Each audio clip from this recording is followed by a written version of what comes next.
5 ایون در کاخ فرهنگ شهر خوجند هنرمندان گروه سازی آوازی صدای سوخت و پیروان آوازخوان زنده‌یاد مبارکشاه میرزاشایف محفل یاد بود دایر کردند. در این محفل هنرمندان حدود 20 آهنگ و سرودهای او را با موسیقی و صدای زنده بازخوانی نمودند.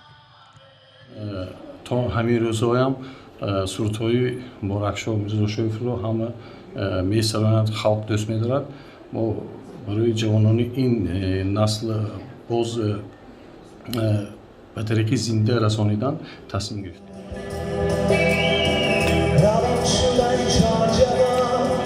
دو دهساله‌ای که او دیگر در بین مونس و سبزه‌بناز و چارجوان را نمی‌خواند، ولی ترانه‌هایش در معرکه‌های خرسندی و حالت غمگینی صدا می‌دهند و از سوی آوازخوان‌ها گشته و برگشته با شیوه‌های گوناگون اجرا می‌شوند.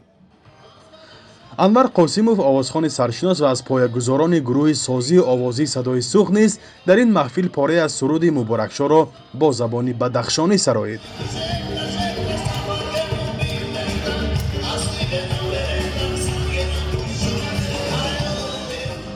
موسیقی‌های بسیار هم با یک دیدن بسیار عادی می‌نماید، لیکن وقتی که بسیار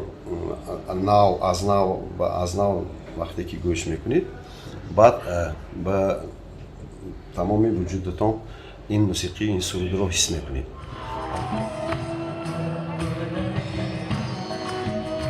سالهای 90 عصر گذشته که در تاجیکستان جنگ داخلی جریان داشت، سرودهای مبارکشاه میرزاشایف دلها را به هم میپیوست.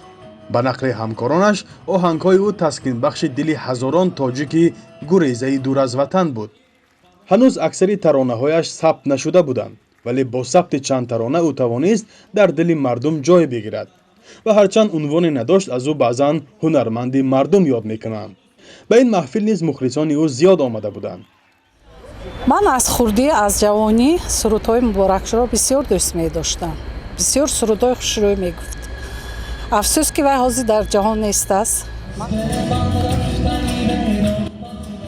مبارکشاه میرزاشایف ماه اوگوست سال 1961 در یکی از دهه‌های ناحیه روشان ولایت مختار کوهستان بدخشان چشم به هستی گشاد و در 14 سالگی آهنگ اولی خود را اجرا کرد. فعالیت هنری را رسما سال 1988 در گروه دلیر نظروف آغاز نموده است. وی در اوج شهرت در 40 سالگی روز 8 فوریه سال 2001 دنیا را ترک گفت. پزشکان سبب مرگش را بیماری شوش تشخیص دادند. فرزان محمدی، رادیو آزادی، شهر خوجند.